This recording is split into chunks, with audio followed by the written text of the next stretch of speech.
여러분의 계좌는 아직도 파란불이십니까? 저희가 빨갛게 바꿔드리겠습니다. 손실극복 프로젝트 나만 믿고 따라와. 네, 오늘 정말 고생 많으셨습니다. 예, 오늘 할 말이 없을 정도로 코스피 코스닥 가릴 것 없이 많이 밀려 내려갔습니다. 네, 꼭 이렇게까지 떨어졌어야 했나 싶을 정도로 하락이 너무 과한 거 아닌가라는 생각도 드는데요. 그러게요. 아무리 종목 장세라고는 하지만 지수가 또 이렇게 많이 빠져버리면 정말 대응하기가 쉽지 않거든요. 오늘 낙담하신 투자자 분들도 참 많을 것 같습니다. 근데 또 이런 것과는 또 별개로 많이 좀 단기적으로 내려가니까 이제 그동안 사고 싶었던 종목을 담을 때 된 거 아닌가 또 이렇게 생각하시는 분들도 계시고요. 또 갖고 있는 종목의 손실이 좀 크지만 좀 내려갔으니까 저가 매수 또는 추가 매수 이런 걸 또 네. 고려하시는 분들도 또 계시더라고요. 네, 기회는 확실하게 잡고 또 위기는 잘 피해 가야 될 것 같습니다. 네. 자, 이렇게 힘든 장에서도 어떻게든 이겨내려고 돌파구를 찾는 여러분들을 위해서 오늘도 남있다가 힘차게 달려가 볼 테니까요. 지금부터 믿고 따라오시면 되겠습니다. 네. 자, 그럼 오늘 저희와 함께 해주실 두 분 소개해 드릴게요. 토마토 투자클럽의 최병훈 전문가님, 퍼스트 프라임 리서치의 손여로 팀장님 함께 하겠습니다. 안녕하십니까? 안녕하십니까. 반갑습니다. 자, 두 분 모두 종목에 대해서 워낙에 정확하고 또 확실한 진단을 해주시는 분이기 때문에 오늘 이 시간 여러분들이 잘 활용하시면서 여러분들 종목에 대한 해결책 찾아가셨으면 좋겠습니다.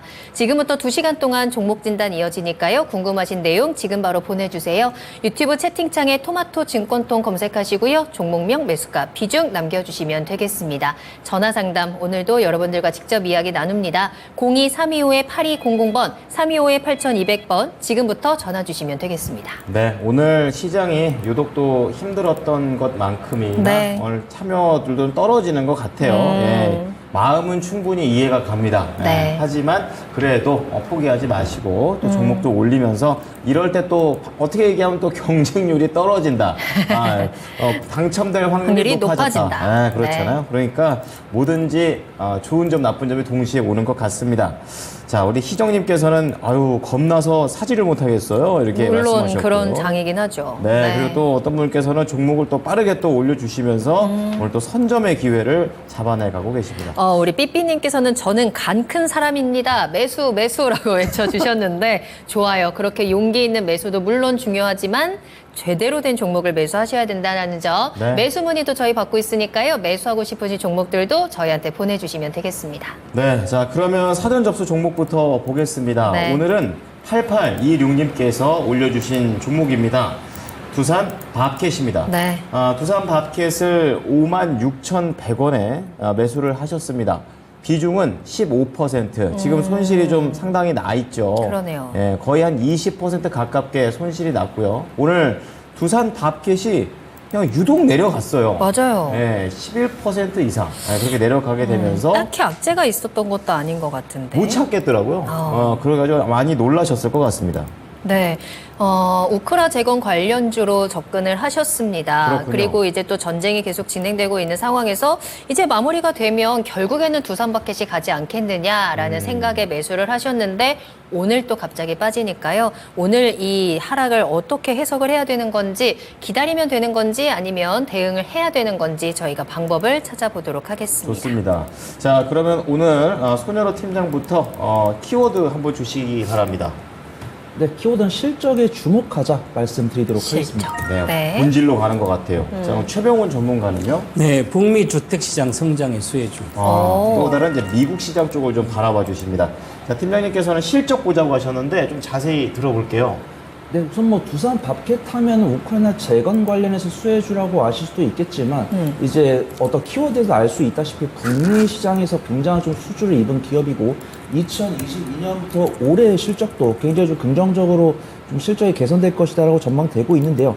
일단은 뭐 어떤 지주사 역할을 하면서도 소형 건설기에 관련 종목입니다. 우리가 공사 현장을 가다 보면 굉장히 작은 굴삭기, 이제 운영하시는 분들이 보일 정도로 작은 굴삭기, 이런 것들을 보통 두산 밥캣에서 생산하고 있는데, 이런 부분들이 어떤 악조건에서 건설 사업을 하거나 아니면 좀 좁은 지역에 개발할 때는 두산 밥캣의 어떤 건설 기계 포크레인이 좀 수주가 있을 것이다라고 보고 있고요. 일단 중동 정세 불안에 따른 수출 타격 우려 등이 하락할 수는 있습니다. 하지만 어떤 수주에 대해서 뭐 실패를 하거나 미국에서 우리가 두산 밥캣에서 두산 밥켓에다가 이런 수주를 줄 것이라고 했었는데 뭐 처리한다든가 이런 뉴스가 나오지 않는 이상은 두산 밥켓에 대해서 부정적으로 생각하실 필요는 없다라고 판단되고 있고요. 사실 오늘 시장을 보셨으면 아시겠지만 보통 제가 10개, 상장기업 10개 중에 9개가 떨어지는 장세라고 말씀을 드리는데 오늘은 좀 9점 거의 4개?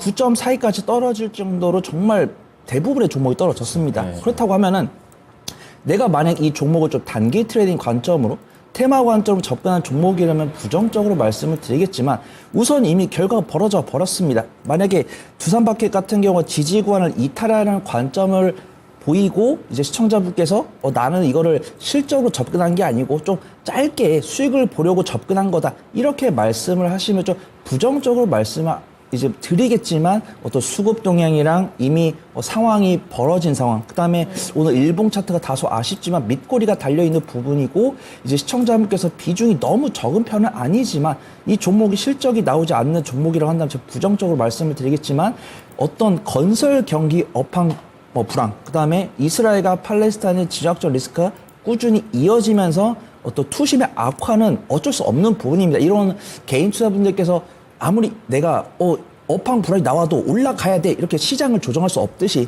그쵸. 이런 것들이 이미 펼쳐졌다고 하면은 내가 보유한 두산바켓의 재무 가치를 보고 수급 동향과 기술적 분석을 통해서 대응 전략을 바꿔나가면은 얼마든지 좀 빠져나갈 수 있는 종목이다라고 생각한다. 그래서 말씀을 드려보도록 하겠습니다. 네, 지금 여러 가지 상황들이 두산밥켓을 오늘 좀 끌어내린 게 아닌가. 하지만 우리가 이 전체적인 상황을 우리가 조절할 수 있는 건 아니기 때문에 실적을 믿고 그래도 언젠가는 좀 해결해 나갈 수 있는 그 타이밍을 기다려보자라고 말씀을 해주셨고요. 자, 그럼 최병훈 전문가님의 키워드도 알아보겠습니다. 북미 주택시장 성장의 수혜주라는 키워드였는데 주택시장 쪽에 우리가 좀 집중을 해봐야 되는 걸까요?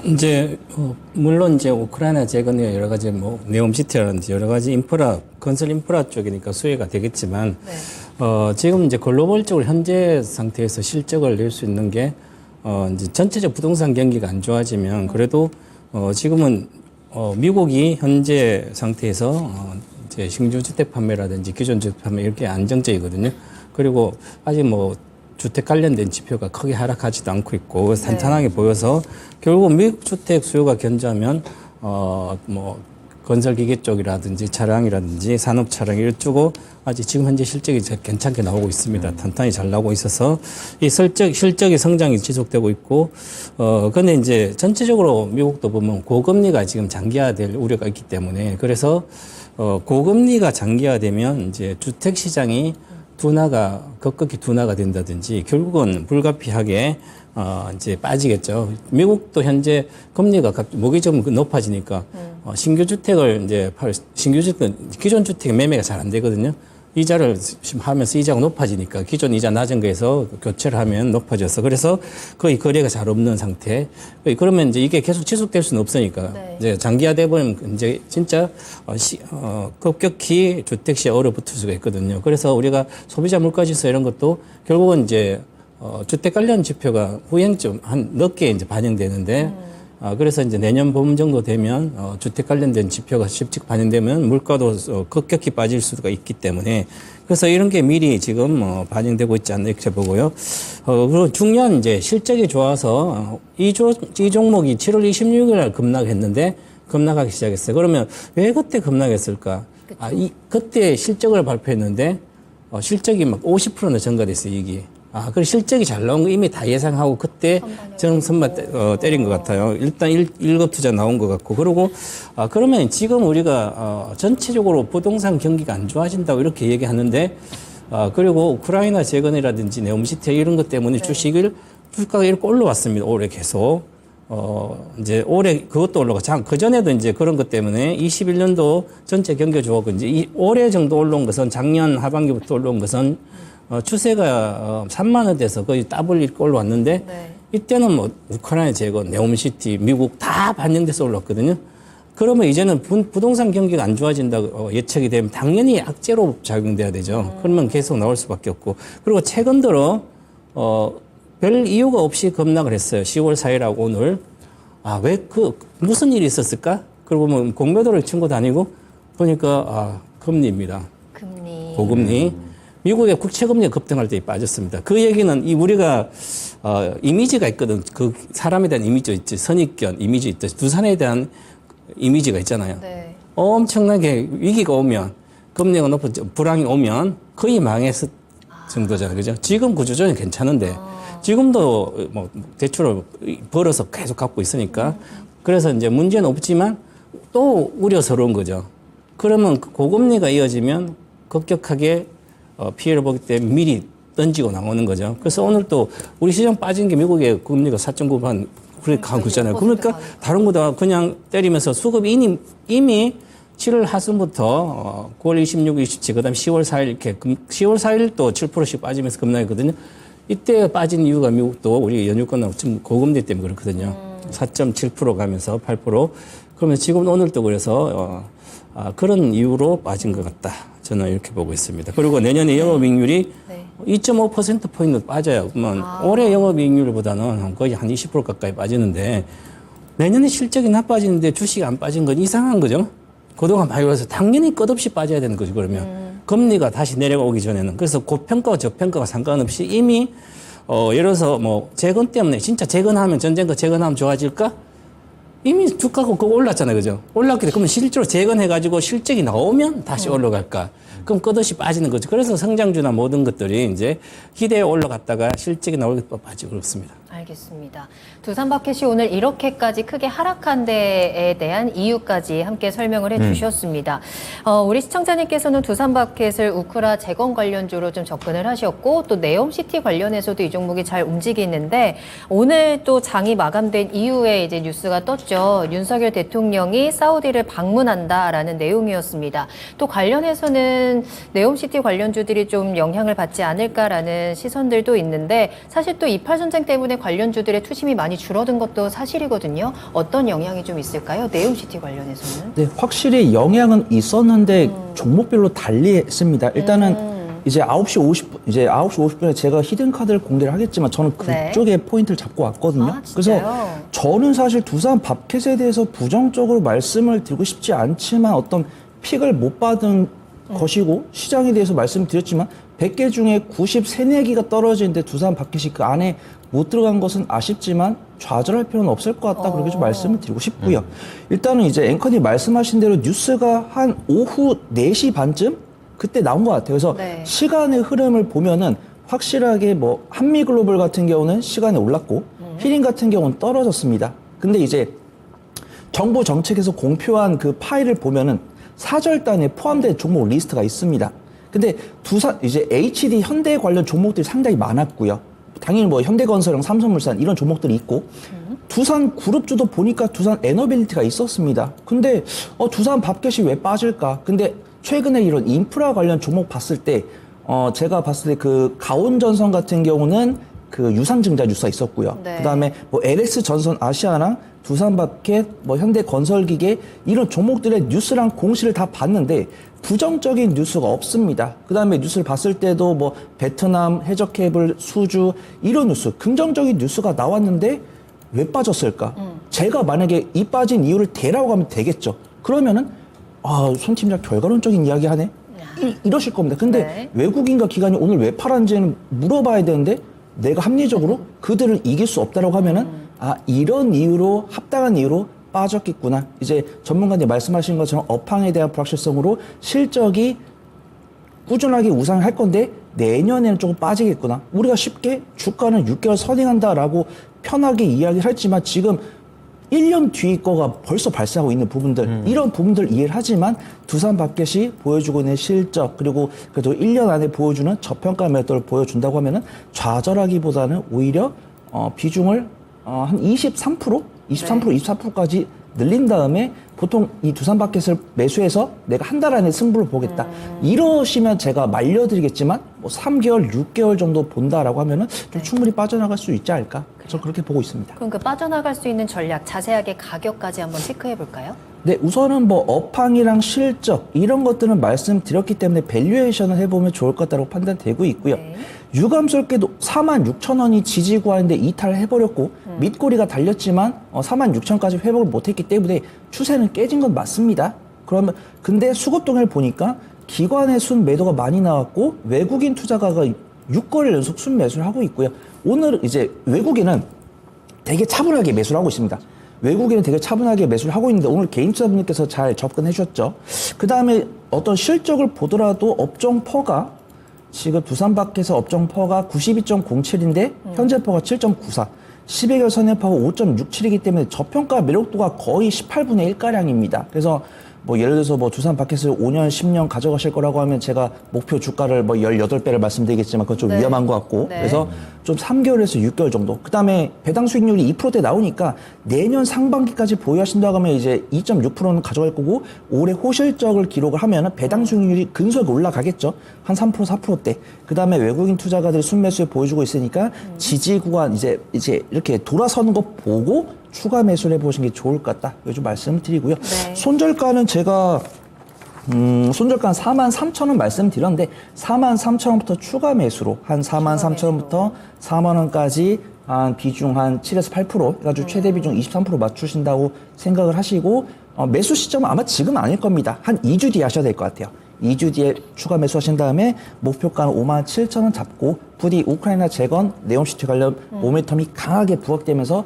57,000원 돌파하기를 바라보도록 하겠습니다. 네. 네, 자 이번에 최병훈 전문가께는 이제 미국을 한번 봐보자 이렇게 얘기를 하셨는데 또 미국의 주택 시장이 살아나기 위해서는 고금리보다는 당연히 저금리가 좋은 상태가 될 겁니다. 그래서 상황상 고금리가 좀 길어질 것 같아서 미국 시장의 이런 주택 시장에 둔화되는 그런 악재 부분과 그리고 이 회사 자체의 3분기 호실적 어느 쪽에 조금 더 무게추를 둘까요? 이미 우리가 이제 주가에 어떤 재료가 지금 반영된지를 봐야 되는데, 네. 그러면 실적 좋았다는 것은 이미 주가가 7월달 2분기에 다 반영이 된 상태고, 됐고요. 네. 그러면 이제 주식 뭐 기술적 차트를 보지 않더라도 지금 앞으로 나오는 실적이 그렇게 서프라이즈하게 만약 3분기 나온다 하더라도 네. 이미 예상된 거에 주가가 반영된 상태고 그 다음에 악재만 이제 남아있어 반영이 시켜야 되는 거죠. 네. 그래서 지금은 예를 들어서 21년도 이 주가가 고점에 한번 갔었어요. 5만 원대로 가고 나서 22년도 계속 빠졌거든요. 그것은 이제 21년도보다 22년도 매출도 50%, 40%, 영업이익도 80% 늘어났어요. 그런데 늘었네요. 주식은 계속 빠졌습니다. 그게 어떤 심리적, 전체적으로 이유가 있는데. 그래서 지금은 올해 전체적으로 올라간 이유는 뭐 네옴시티라든지 울크라든지 이런 것 때문에 많이 올라갔는데 전쟁도 그랬거든요. 그런데 네. 이제 실적에 대한 모멘텀이 앞으로는 더 약해지면서 미국에 대한 기대가 컸었는데 제가 보면은 이거 미국에 이제 땅 파고 투자하는 데는 미국밖에 없거든요. 2차 전지뿐만 아니라 반도체 공장을 짓잖아요. 그러면 산업용 자랑 원전력 기계부터 처음에 공장을 터닦을 때뿐만 아니라 위에 지을 때도 그렇고요. 그렇죠. 특히 터닦을 때 장비들이 많이 필요하니까 그러면 이런 이제 굴삭기라든지 이 건설 기계들은 많이 소비가 되니까 좋거든요, 사용이. 그러면 네. 꾸준히 성장하는 거예요. 그래서 이 기업도 북미 관련된 탄탄하게 실적이 나오고 3분기도 그렇고 4분기도 어느 정도 나옵니다. 내년도 어느 정도 나오고. 그런데 그런 건 이미 주가에 충분히 반영이 됐고 예. 이제는 고금리 때문에 부동산이 좀 심각하게 미국도 돌아갈 수도 있기 때문에 지금 중국이 심각하게 돌아가고 우리도 지금 심각하게 갈라가다 지금 유동성이 아직 많아서 있는데 미국까지 부동산이 좀 안 된다면 오히려 지금 미국의 공장들도 짓다가 지연시키고 있거든요. 네. 테슬라도 공장을 그 고금리 때문에 내가 어디 공장을 하겠다 신규도 이야기 안 하고 있거든요. 그만큼 테슬라도 잘 나가는 기업조차도 고금리 때문에 투자하는데 투자를 지원하고 있는데 나머지 당연히 그럼 이 회사는 이런 회사는 당연히 영향을 받아야죠. 그래서 지금은 내려갈 더 추가 하락해서 아주 오랫동안 만약에 내년에도 경기가 불경기 미국 주택 안 좋으면 내년에도 끝없이 행보를 하든지 안 좋을 거다. 그래서 지금은 이런 관련된 건설기계 물론 저 대다수는 올해 상반기 이후부터 보지 말아야 되지 않나 저는 이렇게 보고 있습니다. 네. 자, 그럼 가격 전략 들어보겠습니다. 네, 제가 먼저 차트를 이렇게 보여드리면 제가 네. 이제 수요일 날 오후 6시 매주 차트 공부를 시키고 있습니다. 실평 차트를. 그래서 차트를 보면 그냥 나옵니다. 우리 시청자님은 이 사신 가격이 손절 가격입니다. 보유 금지 가격. 21년도입니다. 주식은. 주가가 가다가 보시면 추세 가다가 여기 깨지고 나서 그럼 여기 단가는 49,000의 손절가거든요. 자, 그러면 이 추세가 파동이 이렇게 갑니다. 가다가 손절가는 정확하게 보유 금지는 5만 9천 원 이하에서 보유를 하게 되면 계속 손실을 보게 됩니다. 반등도 없습니다. 이 자전거는 마찬가지 모든 게 다 그런데요. 그러면 보시면 이것도 그냥 제가 차트를 가릴 때 손가락 3개만 씌워도 잘할 수 있다 그러거든요. 가열권은 3개가 나옵니다, 주로. 그럼 가열권도 보시면 이렇게 2개하고 이 연장이, 파동이 연장이 됐기 때문에 3개 나왔다가 여기서 깨졌는데요. 들어가려고도 못 들어갔습니다. 그러면 여기서 팔아야 되는 거죠. 여기도 마찬가지, 여기 못 들어갔거든요. 팔아야 되는 거죠. 팔면 끝없이 빠지죠. 실적이 20년 아주 잘 나왔습니다. 근데 폭락했으면 오히려 내년 실적 잘 나왔는데 폭락하는 거죠. 그래서 이런 주식 기본 또다시 3만 원, 5천 원 뭐 이런 식으로 내려갈 걸 저는 보이거든요. 그래서 특히 고금리 상한에서는 두산그룹은 이미지가 있기 때문에 사람들이 주저하기 때문에 옛날에 두산으로 당한 사람 엄청나게 많거든요. 아이엠프도 그렇고 숱하게 위기가 오면 두산이었어요. 그런데 지금은 뭐 구조조정 다 이렇게 분할을 했는데 근데 요번에 또 두산 관 인력가들이 팔잖아요. 두산 관련 특별 관계자들이 주식을 팔고 있습니다. 신뢰가 더 떨어지는 거죠. 불안하네요. 그럼요. 예. 그래서 저는 매도를 해야 되고 사실은 이렇게 내려가면 제가 목표가를 49,000 반등을 줬는데요. 여기 오늘 급락하기 전까지 반전하면 12평선 이렇게 반전할 수 있을 것 같은데 사실은 주식은 반전을 하다가도 거의 잘못합니다. 그냥 또 내려가요. 그래서 저는 오늘 아침부터 내려가서 그냥 팔았어야 되는데 일단 반전을 한다면 49,000 매도하고 손절가는 41,000원이거든요. 41,000원이라는 것은 122평선 정도를 붕괴한다면 경기선 다 장기적 붕괴되기 때문에 41,000원 반드시 지켜주시라 이렇게 말씀드리겠습니다. 네, 오늘 8826님께서 올려주신 두산 밥캣 두 분의 의견이 엇갈렸습니다. 좀 자세하게 정리해 드리겠습니다. 우선 손여로 팀장께서는 보유 의견을 주셨습니다. 전반적으로 실적의 좀 포인트, 그리고 해외 수주에 대한 모멘텀에 대한 기대감도 말씀을 좀 해주시면서 목표가는 57,000원, 손절가 43,000원 제시를 하셨고요. 이제 반면에 최병훈 전문가는 매도 의견이십니다. 호실적과 관련된 부분은 이미 주가에 녹았다라는 관점이시고 이제는 좀 쉽지 않은 장이 계속될 것이다. 반등시 매도 의견인데요. 목표가 49,000원, 손절가 41,000원입니다.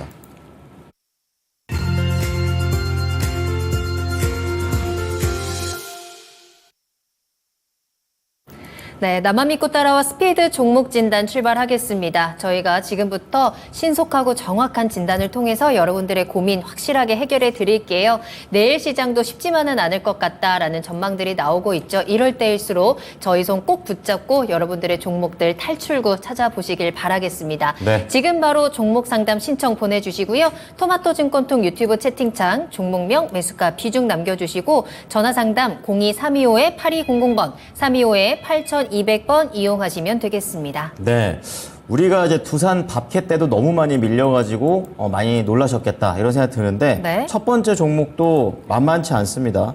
지금 노승원님께서 올려주신 팸트론 볼 텐데요. 네. 물론 이제 지금 18,100원에 5% 들어가셨어요. 근데 이제 수익 잘 내다가 이제 17% 급락이 오늘 포함해가지고 한 17%까지 그러네요. 급락이 나왔습니다. 오늘 12%확 빠졌죠.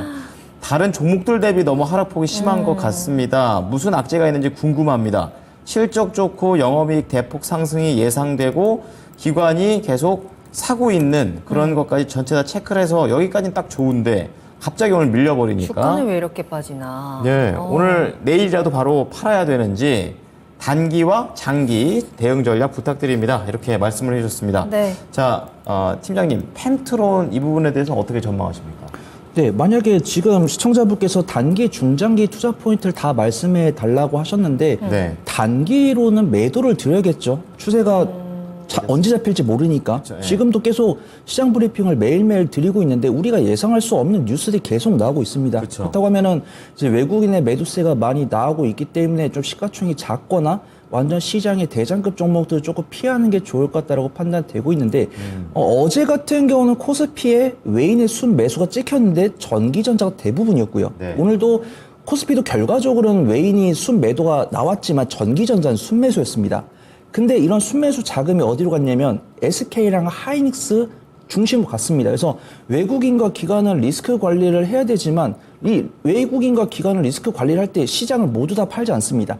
확실하게 그래도 약간 발목은 남겨놓고 근데 발목을 담글 때 무슨 종목 살까요? 당연히 삼성전자, SK하이닉스. 그래서 저는 개인적으로 봤을 때 펜트론 뭐 공시나 뉴스 이런 것들 짧게 살펴봤는데 악재는 없었고, 사실 오늘 100개 중에 떨어진 94개 중에 악재가 있어 떨어진 종목이 무엇이 있겠습니까? 그렇기 때문에 펜트론은 크게 죄가 없다라고 좀 말씀을 드리고 싶고요. 종목 개요를 보면은 어떤 3D 공정 장비를 판매를 하고 있는데 반도체 위주로 생산을 하다가 작년 후반기부터는 2차 전지 3D 공정 장비를 생산하기 시작을 했고요.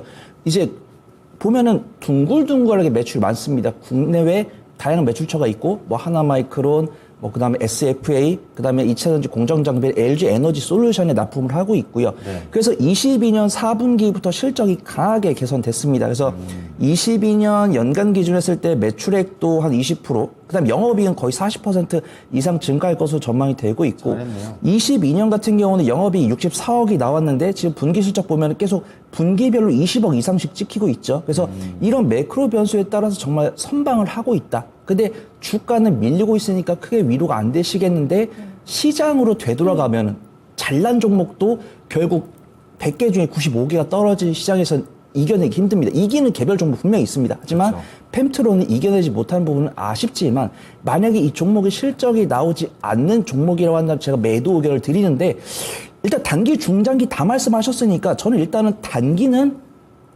매도 의견을 드리지만 중장기는 오히려 사모해야 된다. 비중이 5%시니까 추가 매수를 하셔야 된다라고 말씀을 드리긴 했는데, 뉴스가 이게 나왔어요. SK하이닉스가 용인의 반도체 클러스터를 만드는데 펜트론이 거기 들어갔습니다. 그러니까 SK하이닉스발 수주가 나온다는 거죠. 그래서 이런 부분은 제가 아무리 호재성 뉴스를 말씀드리지만 시장을 못 이긴다. 하지만 보니까 이제 시청자분께서 쭉 써주신 게 보니까 잘 아시네요. 기관이 매수하고 있는 부분을 알고 있습니다. 그래서 단기는 후퇴하는 게 맞습니다. 왜냐하면 추가 하락이 며칠 더 나오겠죠. 만약에 오늘이 바닥이었으면 제가 욕 먹겠습니다. 그렇죠. 하지만 어떤 뉴욕 시장이 바닥을 잡고 국내 시장이 3일 연속 양봉이 나와주지 못한다고 하면 추세가 이어질 건데, 단기로는 손절 말씀드리겠지만 스윙 이상의 관점으로는 보유해 가야 된다. 만약에 엔비디아, SK하이닉스, HBM3, AI 반도체 여기에 성장에 의심이 있으시면 매도하시면 됩니다. 네. 하지만 의심이 없다라고 하면은 눌림목에서 추가 매수를 해보시면 좋을 것 같다고 판단되고 있고요. 일단 보면은 업종퍼가 68.49인데 현재 퍼가 38.59, 12개월 선행퍼를 보면 13.58이기 때문에 저평가면 더더욱 커지고, 수급동에 이미 잘 알고 계시죠. 기관이 꾸준하게 매수를, 기관은 참 평온하게 매수를 합니다. 매수 금액이 막 들쭉날쭉하지 않고 꾸준하게 매수를 하고 있죠. 뭐 개인과 외국인이 뭐 뇌동매매를 하든 말든 나는 비중을 천천히 키워가겠다. 이런 부분이 있기 때문에 너무 염려하실 필요 없다고 판단되고 있고요. 만약에 손절을 하실 거면은 17,500원 손절가를 말씀드리고, 손 팀장의 이야기를 들었더니 묘하게 설득됐다. 비중을 키워보겠다. 라고 하시면은 17,500원부터 한 16,000원까지 추가 매수해가지고 비중 10% 맞추신 다음에 한 2주에서 1개월 정도 보유한다라는 관점 보시면은 수익 청산 가능하시지 않을까 그렇게 판단되고 있고요. 1차 목표가는 제가 21,000원, 2차 목표가는 23,000원 잡고 빨리 시장이 좀 맥점 잡고 돌아주기를 바라보도록 하겠습니다. 네. 네, 중장기 전략이 유효합니다. 추가 매수 가능하시고요. 추가 매수는 16,000원에서 17,500원 사이 총 10%딱 맞춘 다음에 1차 21,000원, 2차 23,000원으로 정리해드리겠습니다. 다음 종목 바로 보겠습니다. 박준동님의 종목이고요. 대덕전자 살펴볼게요. 매수는 24,939원에 매수가 가지고 계시고 비중 4% 담으셨습니다. 대덕전자 역시나 오늘 시장을 이기지는 못했고요. 4.5% 하락합니다. 이 종목이 4만 원 근처까지 올라간 다음에 좀 계속해서 조정받고 있는 흐름이 길어지고 있고요. 근데 이제 실적을 좀 살펴보면 3분기 실적은 부진하겠으나 내년부터 좋아질 것이다라는 전망들이 나오는데 아직 이런 부분은 주가에 반영되지 못하고 있는 것 같아요. 앞으로 대응 어떻게 해야 될까요? 지금 이제 반도체 관련된 업체 장비나 여러 가지 종에서 사실은 올라가지 말아야 될 주식들이 많이 올라갔습니다. 네. 그 얘기는 5월달에 엔비디아 때문에 AI 반도체 관련된 그래서 실질적으로 수혜를 받는 기업들 올라가는 것은 괜찮지만 덩달아. 덩달아 올라간 주식이 이 대덕전자입니다. 이수페타시스가 올라가니까 등자로 올라간 거죠. 이수페타시스는 실제로 MLB 다층 기판에서 아주 경쟁을 갖고 있는 세계적인 경쟁을 갖고 앞서가고 있으니까 누구도 못 따르게. 그러면 당연히 HBM하고 GPU를 이렇게 해서 만들 때는 다층이 필요하니까 앞으로 기술력이 실질적으로 나오고 공장 증설도 하고 있으니까 좋은데 대덕전자는 DRAM 위주거든요. DDR. 그러면 앞으로 이제 DRAM도 고급 DDR5로 가면 그쪽에서 가니까 얘들도 좋다 하지만 네. 그걸로는 지금 DRAM이 굳이 많이 팔린다고 생각을 하는 것 자체는 아직 전체 업황을 모르시는 거예요. 왜냐하면 2020년도 20 코로나 시대 우리가 IT 엄청나게 많이 투자 다 샀습니다. 컴퓨터, 디스플레이, TV부터 냉장고, 세탁기 다 바꿨는데 DRAM 어디다 씁니까? 핸드폰도 바꾸고 다. 물론 써요, 거의 기본적으로는. 하지만 예전보다는.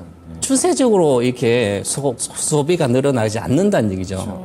그리고 다 경기가 침체돼 있고 미국까지 이제 침체가 들어가면 IT 소비는 심각할 수가 있는데 그래서 DRAM 반도체 업황이 이제 재고가 많이 줄어서 이제는 재고가 거의 바닥나 좀 올라가고 있다 하더라도 아주 천천히 갑니다. 그래서 반도체 전체적으로 메모리 반도체가 가야 된다. 계속 갈 것은 틀린 이야기고 AI 반도체도 이제부터 악재만 나올 겁니다.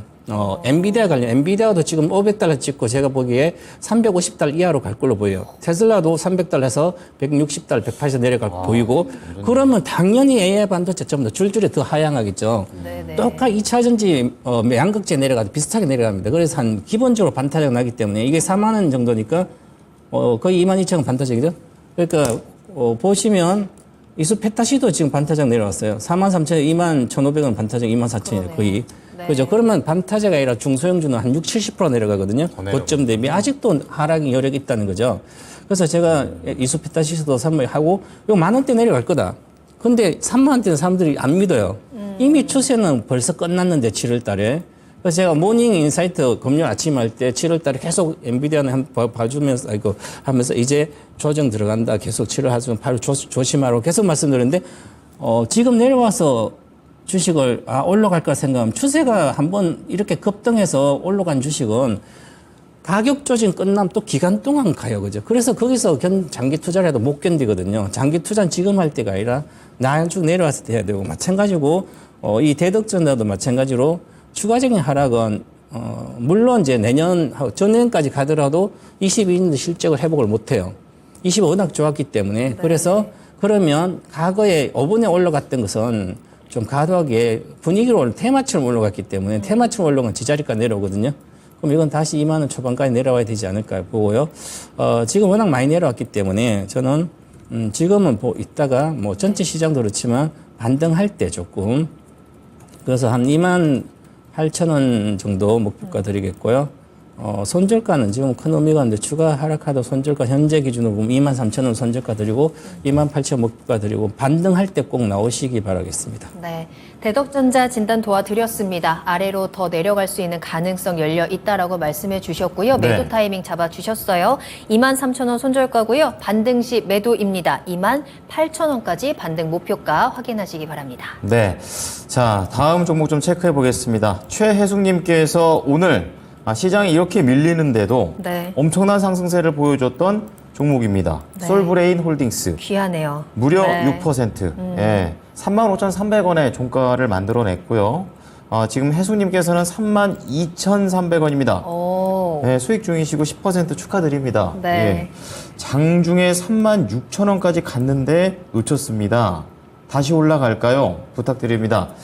어떻게 보면 다른 분들이 한숨 쉬고 계실 때 숨 막히게 36,000원 다시 안 가나? 이걸 쳐다보고 계셨을 것 같습니다. 오늘 흐름이 상당히 좋았는데 이유는 뭔지 그리고 앞으로 전망도 궁금합니다.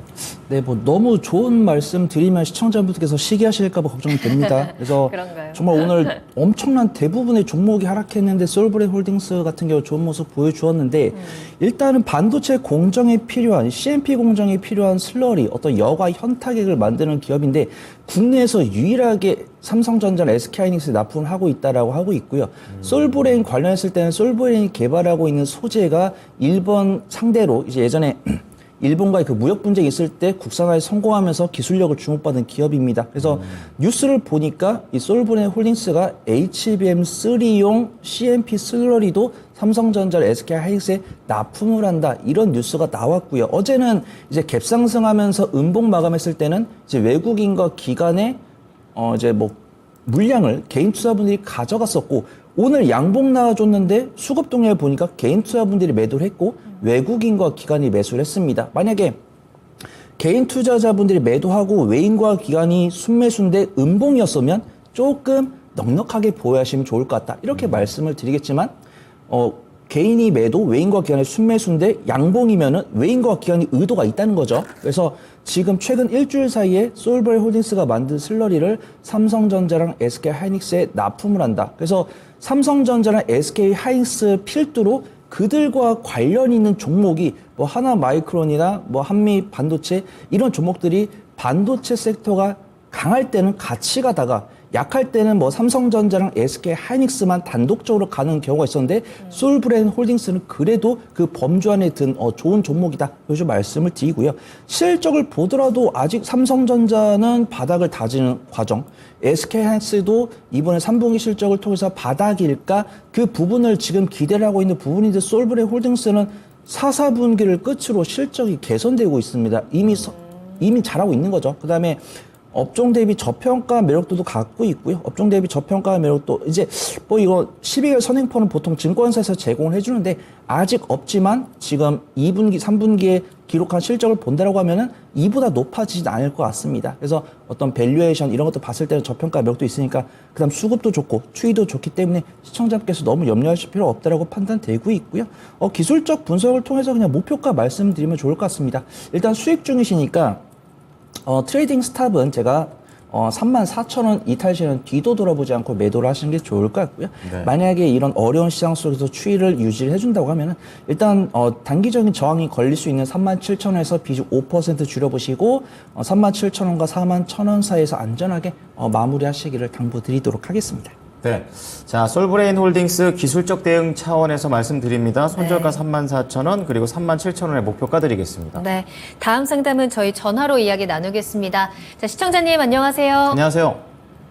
네, 안녕하세요. 반갑습니다. 네, 반갑습니다. 자, 오늘 힘든 하루 보내셨을 것 같은데, 자, 어떤 종목이 가장 궁금하세요? 네, HMM을 갖고 있는데요. 네, 매수가랑 비중 어떻게 되실까요? 예, 처음에는 한 5% 갖고 있다가 이제 물타기 해가지고 네. 30%를 만들었는데, 네. 그래서 예, 매수 단가가 이번에, 어떻게 되세요? 예, 어제 이래 보니까 음. 플러스 좀 이렇게 됐는데 제가 안 팔고 갖고 있었거든요. 네. 15,063원이거든요. 예. 그러셨구나. 매수가가 물타기에서. 예, 근데 지금 이렇게까지 다 내려온 상태고, 그렇구나. 매각하니 어쩌니 이래 하는데, 만약에 매각이 오래 안 되면, 그 산업은행하고 다른데 두 군데에서 뭐 0.007% 해갖고 뭐 손해가 많고 어쩌고 저쩌고해서 올해는 매각을 할 거다고 하는 것 같은데, 네네. 과연 갖고 있어야 되나, 아니면 지금 팔면 한 15만 원 손절해서 나와도 되니까, 나와갖고 뭐 2차 전지를 가든지 이렇게 해야 하나 네. 여쭤보고 싶어서요. 알겠습니다. 계속해서 좀 대응을 하시다가 비중까지 커진 상황이어서 HMM 앞으로 어떻게 가져가야 되는지 한번 체크해 볼게요. 어차피 지금 바닥 다 내려왔는데. 그러니까요. 과연 앞으로 어떻게 될지 최병훈 전문가님께 이야기 들어보세요. 네, 네, 시청자님 감사합니다. 안녕하십니까? 네. 네, 반갑습니다. 네, 반갑습니다. 이제 지금 말씀하셨던 내용들은 주식을 수익을 낸 아무 필요가 없는 얘기예요.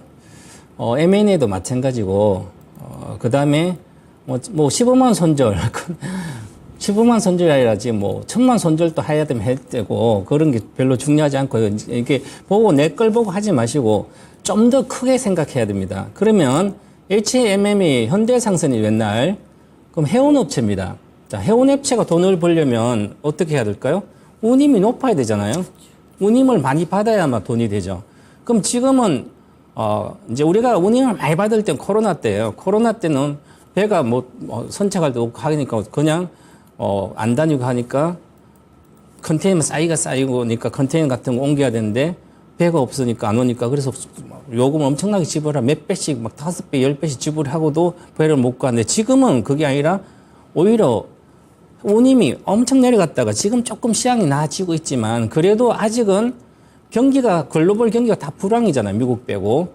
그런 상태에서 물론 이건 해외 이제 장기선도 많지만 지금 유가가 많이 올라가고 있잖아요. 유가 올라가면 해운사들은 배 지금은 실어 나르는데 비싼 원료를 이제 벙커시어로 많이 비싸게 사야 되잖아요. 그러면 당연히 요금에서 그만큼 빠지는 거죠, 마진이. 이런 상황인데 이 주식을 사서 수익을 내겠다는 것은 조금 더 생각을 해야 되고 좀 더 크게 생각하면 주식은 아주 쉽습니다. 지금 HMM뿐만 아니라 펜오션뿐만 아니라 이런 주식은 쳐다도 보지 말아야 됩니다. 그리고 지금 많이 빠졌다고 생각. 5만 원이니까 지금 15,000이니까 엄청 빠진 거죠. 5만 원이 간 게 비정상인 거죠. 코로나가 비정상적이었잖아요. 다시 코로나 오면 모를까요? 코로나 21, 25 정도 온다면 다시 엄청 올라가겠죠. 그런데 그런 상황 가정할 수 없기 때문에 지금 이 주식 5,000원 가야 됩니다. 과거 맨날대로 가야 되죠. 내년 미국 경기까지 나빠지면 당연히 5천까지 내려가죠. 이렇게 봐야 되죠. 그래서 지금 많이 올라온 주식이에요. 엄청나게 올라와서 이게 비정상적으로 올라왔기 때문에 정상화되고 있잖아요. 월봉 차트 지금도 계속 내려가고 있는 상태. 주봉 차트도 한 번도 지금 매수 지금은 안 나왔습니다. 얼마 전에 잠깐 7월 달에 잠깐 거래 실려고 나서 다시 못 가니까 거래 실려면 추세가 가야 돼. 못 가니까 또 추세가 이탈되는 거죠. 근데 거래가 없잖아요. 계속 침체예요. 계속 내려가니까 지금 내일 당장 전량 매도 하시고 다른 걸로 사시길 바라겠고요. 2차 전지를 사신다면 잘 골라야 되고 양극재 사시면 오랜 시간 걸릴 겁니다. 저는 이렇게 보고 있습니다. 네, 근데 시청자님.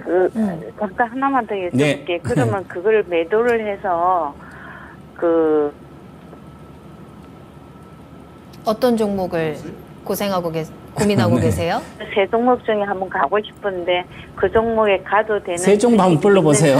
제가 오늘 특별히 Yes 말씀- or 제가 no로만, 보는데. 네. 원래 안 되는데. 맞아요. 예. 원래 안 되는데. 어떤 종목 세 군데 고민하고 다 안 가는 계세요? 게 좋습니까? 제가 갖고 있는 게 있어서 좀 위에 점이라 좀 단가를 낮추고 싶어서 갈아탈까 싶어서 여쭤봅니다. 네, 그 세 종목이 어떤 종목이에요? 포스코 퓨처엠 하고요. 네. 그걸 제가 조금 많이 손해보고 손절을 했었거든요. 네. 그거하고 에코프로 BM이 네. 제가 또. 29만 원에 돼 있어갖고 네. 그것도 한 30% 갖고 또 한 있고 종목은요? 그 밑에 또 하나는 LG 엔소를 또 그렇게 갖고 큰 있어요. 종목들 가지고 계시네. 그 2차 전지를 아. 세 종목을 다 갖고 다 똑같잖아요. 그죠? 그 중에 한 예, 종목 다 고르지. 왜 세 종목 골랐어요? 네, 그거 갖고 있습니다. 그러니까요. 세 종목 중에 그 세 종목 한 대 훔치지. 비슷하잖아요. 에코프로가 BM이 더 내려왔잖아요. 그죠? 엔젤젠소 베스트 셀이니까. 그러면 예. 저는 HMM을 팔아가지고 돈 가는 현금 기다렸다가 천천히 11월 중순 이후 그때 하시고 가격적으로 보면 지금 에코프로 BM이 훨씬 더 나은 상태고 실적도 그렇고요. 포스코 푸치엠은 다시 28만 이하로 저는 내려가야 된다고 보고 있고요. 만약에 에코프로 BM도 판 개선 잘 안 되면 18만까지도 내려가야 되고 저도 50만에서 28만 내려온다고 그랬잖아요. 내려왔죠. 그 다음에 또 23만 내려온다고 내려왔습니다. 이제 다시 반등하더라도 18만까지 열어놔야 되겠다. 2차 전지 양극재 지금 살 때 아닙니다. 내년에 상반기도 계속 안 갈 거로 보입니다. 지금 2차 전지너에서 가는 종목은 내년에 급등할 건 몇 개 없습니다. 양극재가 급등하지 않아요. 내년도 업황이 안 좋은데요. 그렇게 보시겠습니다. 네, 좀 가게 되면 시청자님. 어느 쪽의 종목에 가면 되겠습니까? 저는 에코프로 BM입니다.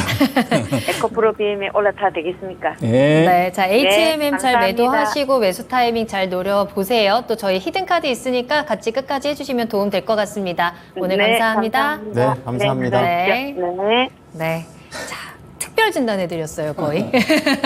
아니, 너무 이게 보니까 저는 하나 알았어요. 또 이제 또 쉽게 보기로 또 업황 자체를 그냥 보면 네. 이게 사도 될지 안 사도 될지 좀 크게 좀 보고 그게 제가 그렇게 말씀드리죠. 네, 항상 그렇게 말씀하시죠. 예. 수용을 못한 물가에 가지 말아라. 네. 그쵸, 근데 그쵸. 가고 싶거든, 행양철에. 그렇죠. 근데 꼭 사고 나잖아요, 그죠? 그래가지고 그러는 거죠. 알겠습니다. 네. 자, 그러면은 다음 종목 좀 체크를 해 보겠습니다. 네. 우왕 좌왕왕왕님께서 아이고 이렇게 되게 어렵네요. 얼마나 우왕좌왕하고 있는지 느껴지네요. 예. 네.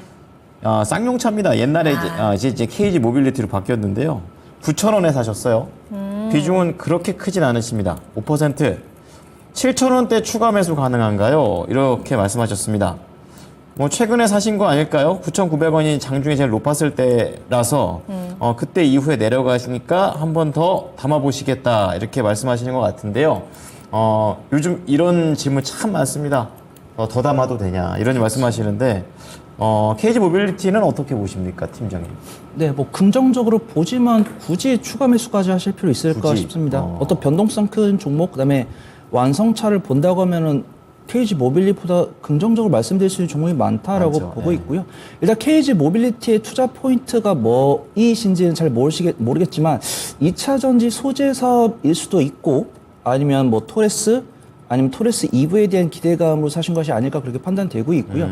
제가 이제 우연히 KG 사옥을 지나가다가 토레스를 봤는데 디자인이 괜찮더라고요. 예뻐요. 그다음에 KG 모빌리티 실적을 보더라도 분기 실적이 흑자로 전환됐죠. 그다음에 뉴스가 나온 적이 있습니다. 이제 쌍용차가 보통 다른 완성차 기업보다 가성비가 좀 좋다는 평이 있습니다. 조금 더 저렴하고. 그래서 그런 것들이 좀 강점이 될 수 있다라고 판단하고 있는데 확실하게 뉴스가 나왔을 때 그 뉴스에 따른 투심의 변화는 현대차랑 기아보다 좀 적은 것 같다. 그래서 지금 뭐 KG 모빌리티를 중장기적으로 보유한다라고 말씀하시면은 사실 맞지 않죠. 왜냐면은 뭐 저평가 매력도가 딱히 없습니다. 지금 KG 모빌리티가 연간 실적에 대한 턴어라운드 기대감 이거를 저는 마음속으로는 갖고 있는데 강하게 말씀드리기 어려울 것 같아요. 지금 흑자 전환할 게 뻔히 보이는데 거래량이 안 실리잖아요. 그 다음에 KG 스틸이 2차전지 소재 팩 사업을 진행한다는 뉴스가 나오면서 KG 스틸이 올랐는데 알고 보니까 KG 모빌리티가 하려는 사업을 KG 스틸이 가져갔다. 어떻게 보면 뭐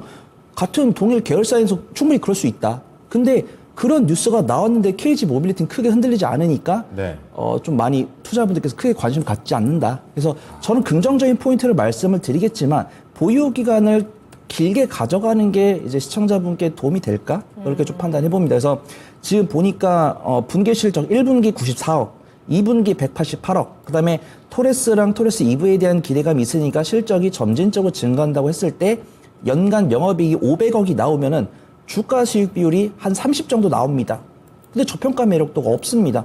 업종포가 11.20이고 현대차가 4고 기아가 3입니다. 근데 KG 모빌리티가 30입니다. 그러면은 매력이 없죠. 완전 없죠. 완전. 그러면 이제 토레스랑 토레스 EV로 KG 모빌리티가 승부를 봐야 되는데 뉴스가 나왔는데 움직이지 않습니다. 이거를 저는 최대한 긍정적으로 말씀을 드리고 싶은데 어떻게 말씀드릴까요? 그렇기 때문에 추가 매수 말씀드리기 차라리 추가 매수할 자금으로 히든 카드를 사는 게 낫다. 네. 그런 말씀을 드리고 싶습니다. 그래서 기술적 수급도 외국인과 기관이 갈팡질팡하고 있습니다. 현대차랑 기아 같은 경우 외국인과 기관이 꾸준하게 사고 있는데 KG 모빌리티는 샀다 팔았다 하고 있어요. 그러니까 그들도 잘 모르겠다. 그렇죠. 그런 부분을 좀 말씀드리고 굳이 하시겠다고 하면 뭐 어차피 추가 매수 하셔도 비중 10%니까 말려드리지 않는데요. 네. 추가 매수 뭐 7,000원 아래, 7,000원 아래, 과연 7,000원 아래에서 추가 매수 할 수 있을까요? 최저가가 6,970원인데. 그래서 추가 매수를 굳이 하시겠다고 하시면 7,500원부터 7,000원까지 예, 발바닥에서 사고 싶으신 거죠. 7,500원부터 7,000원까지 분할 매수해 보시면 좋을 것 같고 목표가는 제가 9,500원에서 9,700원 정도 말씀드리는데 부디 제 뷰가 틀려가지고 토레스랑 토레스 EV가 불티나게 팔려서 이제 연간 실적 턴어라운드에 대한 기대감으로 외인과 기관이 강하게 들어와서 제 뷰가 강하게 틀리기를 바라보도록 하겠습니다. 네. 자, KG 모빌리티 추가 매수 굳이 해야 되나? 약간 이렇게 좀 말씀을 좀 해주셨지만 네. 어쨌든 추가 매수 하시겠다면 하셔도 되고요. 기술적인 측면에서 9,500원에서 9,700원 사이 목표가 드릴 테니까 수익 내셨으면 좋겠습니다. 네, 저희 종목 한 가지 더 보겠습니다. 이번에는 김창현님의 S&T 다이내믹스 살펴볼 거고요. 매수가 9,820원 수익 중이시죠? 비중 20% 가지고 계시고요. 매도 타이밍 고민하고 계십니다. 거의 최근 바닥권에서 잘 매수를 하신 것 같고요. 수익도 잘 챙겨가고 계시기는 하는데 최근에 좀 횡보하고 있어서 답답하실 것 같아요. 네. 매도 타이밍 목표가 한번 잡아보겠습니다. 전문가님, S&T 다이내믹스 어떤 종목인가요? 요즘 방산주인데 이제 박격포 뭐 이렇게 레일 안에 체인 안에서 돌아가면서 이제 하고 변속기 차량 변속기 뭐 이렇게 나오고요. 전체 네. 그 총합포 전체 변속기 쪽에 방산용 주로 하고 있습니다. 그래서 뭐 전체적으로 방산업이 요즘 잘 되고 있잖아요, 계속. 네. 그래서 이 회사도 꾸준히 실적이 좀 증가되고 있습니다. 급등은 하진 않지만 그래서 근데 이 주가를 이렇게 보면 21년도 6월부터 이 주식은 내려갔다 올라갔다 박스권이 있는 거죠. 그렇죠. 이제 예를 들어서 방산주 1등은 예를 들어서 우주산업 분야에서 하나에어로스페이스가 꾸준히 갔습니다. 예. 올해 7월까지. 그 다음에 이제 추세가 끝난 거죠. 팔고 있어서 큰 손들이. 그러면 이제 이런 주식이 다시 실적이 나오면 갈 수도 있는데 지금 이제 뭐 이스라엘 관련된 것도 다 나왔고 이미 그 상태이기 때문에 여기에 관련된 주가의 모멘텀이 될 수 있는 게 다 나온 상태이기 때문에 그리고 최근 들어서 기술적 지표로도 꺾였습니다. 꺾여서 22평선 근처까지 다시 10,000원 초반까지 내려올 걸 보이기 때문에 내일 팔고 나오시는 게 좋을 것 같고요. 만약에 이제 수익이 나서 전체적으로 수익이 나가지고 아마 그 전에 사신 것 같아요. 이쪽에서 그러면 수익이 났다가 왜 12,000원 갔을 때 한 20% 먹을 때 챙겨야 돼. 이제 단순히 내 차트도 뭐 아무것도 모르면 그냥 수익이 사서 한 20% 가면 파는 게 좋아요. 절대 막 기준으로. 추세적인 주식 아니라면 박스권 있는 주식은 대다수 막 하락하다가 추세 하락하다가 바닥에 진짜 잘 샀어요. 그러면 반등 20%입니다. 20% 30%대 네. 이게 일반적이기 때문에 그래서 이 주식도 주로 10,000원 정도에서 12,900원이니까 바로 급락했잖아요. 네. 그러면 그 다음에 바로 9월 26일 날 호재가 있어 급등할 때 그때 팔고 나와야 되는 거죠. 여기서 못 팔았으니까. 거래가 실린 상태에서 못 팔고 내려왔으니까 올라가면 잠깐 호재 나오면 팔아야 되는데 못 팔았어요. 그래서 이것은 나의 매도 단가는 기술적으로 딱 보면 11,900원이 나오는 거죠. 그래서 지금 이제 그게 좀 아쉽지만 그러면 지금 다시 박스권 하단에 와 있습니다. 박스권 하대만 반전을 해주는 건 좋을 것 같은데요. 주봉으로 보면 큰 문제는 없는 것 같아요. 다시 반전해주면. 다음 주 확실하게 반전해주면 네. 좋고요. 고점은 다 뚫었기 때문에 반전해주면 12,000 이상 안착하면 오히려 더 가겠지만 지금은 좀 전체 시장에서 기대하기 쉽지 않지 않겠나. 그래서 거래도 많지 않아서 저는 12,200원 정도 전략 매도 의견을 드리겠습니다. 네, S&T 다이내믹스 매도 의견 드렸고요. 목표가는 12,200원 참고하시기 12,200원 이요. 바랍니다. 11,200원으로 11,200원의 매도 타이밍 잡아보시기 바랍니다. 자, 1부는 S&T 다이나믹스까지 보도록 하고요. 이제 2부 때 첫 종목으로 봐드릴 종목 예고를 좀 해드리겠는데요. 바로 또 다른 해운주죠. 흥하해운이 되겠습니다. 지금 상당히 괜찮은 흐름을 좀 보여주는 분 같은데 네. 어떻게 좀 결론이 날지 최근에 뭐 쐈죠. 어제 오늘 난리가 났네요. 그렇습니다. 중소형 해운주들. 자, 앞으로에 대한 전망 알아볼 테니까 2부 때도 많은 기대 부탁드리겠습니다. 네, 그럼 저희는 잠시 후에 돌아오겠습니다. 계속해서 나만 믿고 따라와. 따라와.